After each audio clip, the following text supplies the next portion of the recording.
ফিলিস্তিনে চলমান ইসরায়েলি ধ্বংসযজ্ঞের প্রতিবাদ জানিয়ে মুসলিম ফিলিস্তিনিদের পক্ষে দাঁড়ানোর আহ্বান জানিয়েছেন ঢাকা বিশ্ববিদ্যালয়ের ছাত্রনেতারা। আজ ফিলিস্তিনি যুবকের ডাকা নো ওয়ার্ক নো স্কুল কর্মসূচি সফলের আহ্বান জানান তারা। এছাড়া আজ সারা দেশে ফিলিস্তিনের প্রতি সংহতি এবং বিক্ষোভ সমাবেশের ডাক দেওয়া হয়েছে।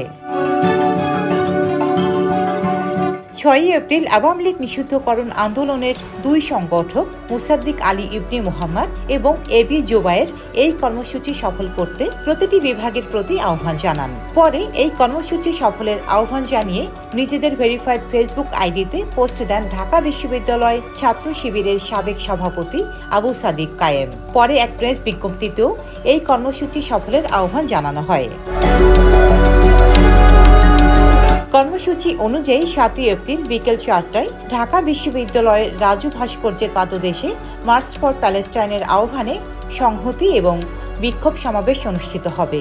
একই সঙ্গে সারা দেশের সব শিক্ষা প্রতিষ্ঠানে এই কর্মসূচি পালনের আহ্বান জানানো হয়। ফেসবুক পোস্টে জোবায়ের বলেন, মুসলিম গাজাবাসী ভাই বোনদের ডাকে সাড়া দিয়ে সোমবার বাংলাদেশেও জেনারেল স্ট্রাইক পালনের আহ্বান জানাচ্ছি।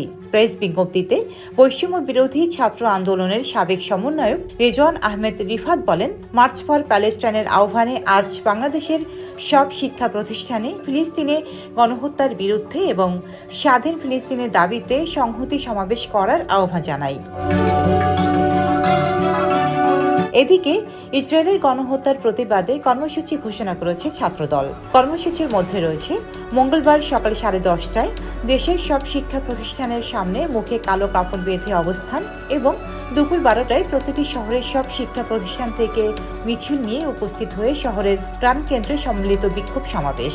ছাত্রদলের সভাপতি রাকিবুল ইসলাম রাকিব ও সাধারণ সম্পাদক নাসির উদ্দিন নাসির এই কর্মসূচি ঘোষণা করেছেন বলে বিজ্ঞপ্তিতে জানানো হয়।